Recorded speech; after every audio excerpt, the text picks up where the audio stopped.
എറണാകുളം കുറുപ്പുംപടി പീഡന കേസിൽ പെൺകുട്ടികളുടെ അമ്മയ്ക്കെതിരെ കേസെടുക്കും. പീഡനത്തെക്കുറിച്ച് അമ്മയ്ക്ക് അറിയാമായിരുന്നുവെന്നാണ് പോലീസിന്റെ പ്രാഥമിക നിഗമനം. പെൺകുട്ടികളുടെ അമ്മയുടെ മൊഴി രേഖപ്പെടുത്തിയ ശേഷം പോലീസ് പുതിയ കേസെടുക്കും. പീഡന വിവരം അറിഞ്ഞിട്ടും മറച്ചുവെച്ചതിനായിരിക്കും കേസ്. രേഷ്മ ബാബു ചേരുന്നു. രേഷ്മ, ഏറെ ഞെട്ടലുളവാക്കിയ ഒരു കേസാണിത്. എന്തായാലും ഇപ്പോൾ നിലവിൽ ഈ പീഡനത്തിന് വിധേയരായ പെൺകുട്ടികളുടെ അമ്മയ്ക്കെതിരെ കേസെടുക്കും. കാരണം അമ്മയ്ക്ക് ഇതിനെക്കുറിച്ച് അറിയാമായിരുന്നുവെന്നാണ് പോലീസിന്റെ നിഗമനം. മറ്റു വിവരങ്ങൾ? രോഹിണി, നിലവിൽ ഈ കുട്ടികളുടെ അമ്മയുടെ മൊഴി പോലീസ് വീണ്ടും രേഖപ്പെടുത്തിയിട്ടുണ്ട്. നേരത്തെ കഴിഞ്ഞ ദിവസം തന്നെ പെൺകുട്ടികളുടെ രഹസ്യമൊഴി മജിസ്ട്രേറ്റിന് മുന്നിൽ രേഖപ്പെടുത്തിയിരുന്നു. അതിന്റെ പകർപ്പ് ലഭിച്ചതിന് ശേഷമാണ് വീണ്ടും മൊഴിയെടുക്കാനായിട്ടുള്ള ഒരു നീക്കത്തിലേക്ക് പോലീസ് കടന്നത്.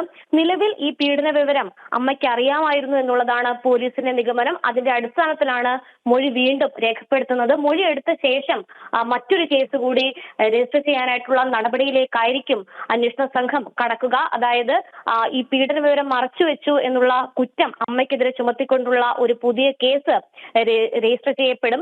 കഴിഞ്ഞ ദിവസമാണ് ഇത് സംബന്ധിച്ചുള്ള ഒരു വ്യക്തത പോലീസിന് വന്നത്.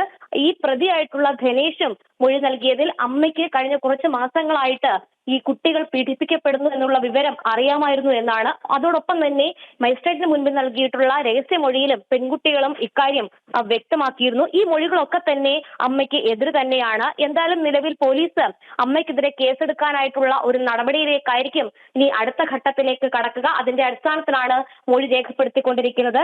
2 വർഷമായിട്ട് കുട്ടികളെ തുടർച്ചയായിട്ട് ധനേഷ് പീഡിപ്പിച്ചു വരികയായിരുന്നു. 10ഉം 12ഉം വയസ്സുകാരികളായിട്ടുള്ള പെൺകുട്ടികളാണ് ഇവർ.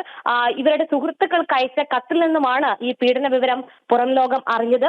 ഇതിന്റെ ഒരു പശ്ചാത്തലം എന്ന് പറയുന്നത് കുട്ടികളുടെ അച്ഛൻ 2 വർഷം മുൻപ് മരിച്ചിരുന്നു. അച്ഛനെ ആശുപത്രിയിൽ എത്തിക്കുന്നതിന് വന്നിരുന്ന ഒരു ടാക്സി ഡ്രൈവർ ആയിരുന്നു ധനേഷ്. ഈ ധനേഷുമായിട്ട് കുട്ടികളുടെ അമ്മ സൗഹൃദം സ്ഥാപിച്ചു. പിന്നീട് ഒരുമിച്ച് താമസിക്കുകയായിരുന്നു. എന്തായാലും കഴിഞ്ഞ 2 വർഷമായിട്ട് ഈ പെൺകുട്ടികൾ 2 പേരും ധനേഷിന്റെ പീഡനത്തിന് ഇരയായിരുന്നു. രോഹിണി. ശരി, രേഷ്മ ബാബുവാണ് വിവരങ്ങൾ നൽകിയത്.